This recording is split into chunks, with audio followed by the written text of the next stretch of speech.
Hello, my name is Rebecca Sattin, and I'm going to be speaking with you today about information governance. Before joining Worldox as CIO, I spent 25 years working as a law firm IT director. And in my 5.5 years here, I've seen a great variation between our clients and how they manage their data. So on this slide, Iron Mountain has presented a really good definition of information governance. Information governance is the multidisciplinary enterprise accountability framework that ensures the appropriate behavior and the valuation of information and the definition of roles, policies, processes, and metrics required to manage the information lifecycle, including defensible disposition.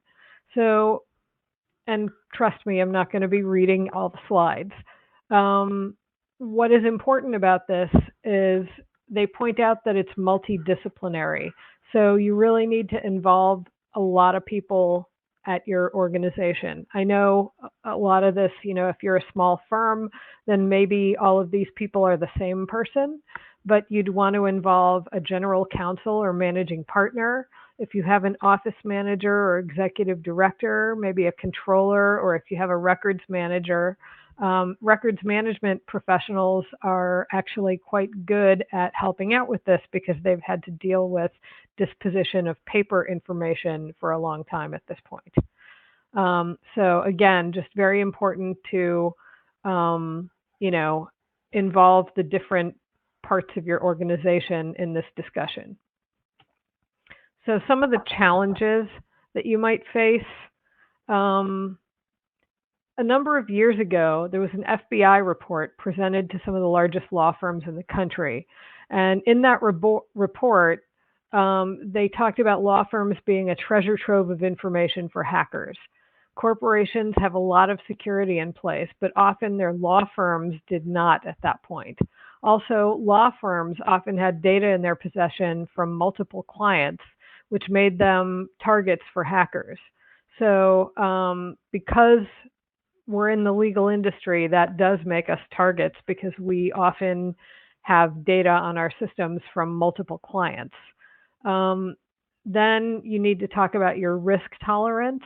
Often when I was an IT director at law firms, that's in fact exactly how I would present risk information to some of the lawyers with whom I worked. A client would want to use the free version of Dropbox to transfer some data. And I would suggest that they use the product that we pay for at the firm because it's more secure. I would present the risks. I would talk about, the free version. You don't necessarily have guarantees of exactly where your data is going to be stored. And with the free version, depending on which product you're using, Dropbox, Google Docs, some of these others, they might be crawling your information for ads that might have privilege issues. So anyway, I used to basically present the risk and then let the lawyer make the decision for himself. But your risk tolerance is definitely a decision for you to make. There are regulatory requirements you might have, and of course you need to effectively and safely communicate with clients. Let's talk a little bit about these regulations. In the last 50 years, there have been quite a few of them pertaining to an alphabet soup of sensitive information. All firms store sensitive information of one type or another, but if you store the specific information that is discussed in some of these regulations, then you have some extra security that you have to apply, and some extra rules that you have to apply about the way that you keep data and when you have to dispose of it and all of that. Some of the more recent developments in this area have been GDPR and CCPA, which are, they talk a lot about the privacy of people's personal information. Even if your firm does not have to worry about any of these regulations, you still have to worry about the ABA model rules. So the ABA model rules, back in 2012, there were some comments that were added to two of the rules. The first one was Rule 1.1 pertaining to competence. It talks about maintaining the requisite knowledge and skill Basically, lawyers have to keep abreast of the changes in the law and its practice. But what they added that's important is that lawyers need to also keep abreast of the benefits and risks associated with the relevant technology. Now, depending on what state you're in, I know, for example, in California, California allows you to associate in somebody that has that relevant expertise, but that differs by state. With Rule 1.6, confidentiality of information, they talked about lawyers having to make reasonable efforts to prevent the access or disclosure of data. Now, I think there were a lot of tech people who were disappointed that they didn't make this a little bit more specific, but I think that they used the word reasonable so that it would simultaneously apply to a small firm with minimal resources as well as, your large firms with thousands of lawyers. In the meantime, in 2017, Formal Opinion 477R came out, which did make this a little bit more specific in one case. They talked about it not always being reasonable to rely on the use of unencrypted mail. So if you're communicating with a client, unencrypted email does not give you an expectation of privacy. So if you're sending communications to clients, if you're sending, legal documents like wills or trusts or anything like that, anything that's got their confidential information in it, you're going to want to make sure that that information is transmitted in such a way that it's encrypted in transit. So again, going back to Rule 1.6, that rule also indicates that you have a responsibility for an ongoing risk assessment. So as technology changes, basically you have to, with each new piece of technology, you have to do your own risk assessment about whether or not it's safe to use. So an important part of this, I've talked about regulations, but there's another important part, and that is understanding your data.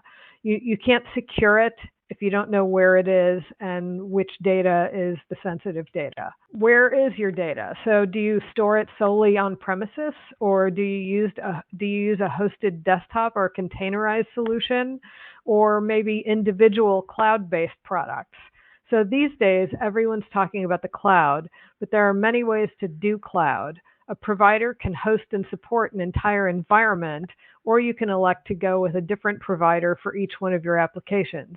For example, if you have Clio or Zoho Suite for your practice management, and then you have Worldox Cloud as your document management product, each one of those vendors is hosting that component of your data. Worldox would be hosting your document management data, and Clio or Zoho would be hosting your financial and practice management information, which means you have to do, appropriate due diligence on each one of your providers.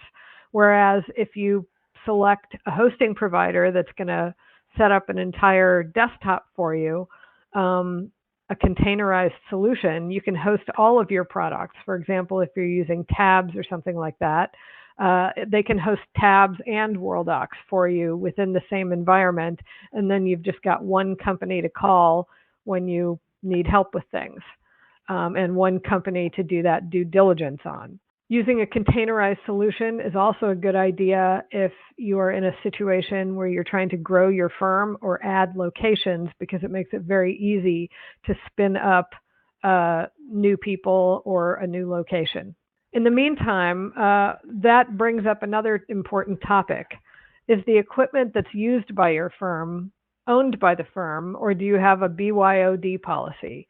BYOD stands for bring your own device. Basically, if the firm owns the device, then if you have each product hosted by a separate company, some of those products require that when you open up a document, it's going to actually copy the document to that local machine. So if the firm does not own the device, then that means documents might be opened on somebody's personal machine that maybe their kids use to play games or something like that. So for that reason, if you have a BYOD policy, you might want to go, if you're thinking of cloud, you might want to go for something like a hosted desktop containerized situation. How is your data organized? Do you have a document management system? If you do, it's possible that your data is organized by client and matter. Doing it that way makes it very easy to secure data based on matter or even based on client if there's a conflict of interest situation. Most document management systems have the ability to set up ethical walls within them. So another important topic to discuss is Firmwork product. Firmwork product has different security requirements than client data. If you're hosting any data from your client, like if you've collected some in the discovery process, that has some different security requirements than the data that is your work product. So you might want to make sure that it's stored separately from your work product, but in a way that it can still be searched simultaneously. And again, most document management systems allow you to do that. So how are you going to accomplish all of this? Policies and procedures surrounding your business processes are going to help with this. An obvious place to start is the life cycle of the matter. Your client engagement agreement. A lot of this has to be stated within the client engagement agreement. For example, after the close of a matter, if you're going to offer the client that data or get rid of it, the paper files and the data, that should be stated in your client engagement agreement. You're also going to do a conflict check, credit check. This is the time to figure out if this new matter you're bringing on board is going to make you subject to any regulations or, any additional security or confidentiality requirements. This is also the time to set up ethical walls and processes for sharing and collaboration should it be necessary. When you're closing a matter, this could trigger retention policies for your data. And speaking of retention policies, there are different types. A lot of firms already have paper retention policies. These days, people have started to talk about making their electronic retention policies match their paper retention policies. And depending on how you state it in your client engagement agreement, if you're already telling your clients that you're not going to be storing their information, after 7 years after their matter is closed, if you have some sort of a breach and you still have that data, you could be in trouble. So a lot of firms also put retention policies in place for the email information such that it has to come out of the email system and into a document management system within a certain amount of time or else it's going to get deleted. And there are, of course, also special requirements for trust and estates and other types of records. Another process that it's great to put these procedures surrounding is your onboarding and offboarding of new lawyers or other types of personnel. When you provision accounts, that's when you're going to decide what permissions that you provide to that person. And again, when they leave, you have to make sure that you disable all of their access to things. Other things that are important, social media policies, making sure each person has a unique user account. And of course, I touched on it earlier, but least privilege, meaning only provide access to the things that the person actually needs to access. These are all important things. And I will stop here with the exception of providing contact information. If you want to get in touch with me, this is how, and this is how you reach World Software Corporation as well. Thank you very much for your time today.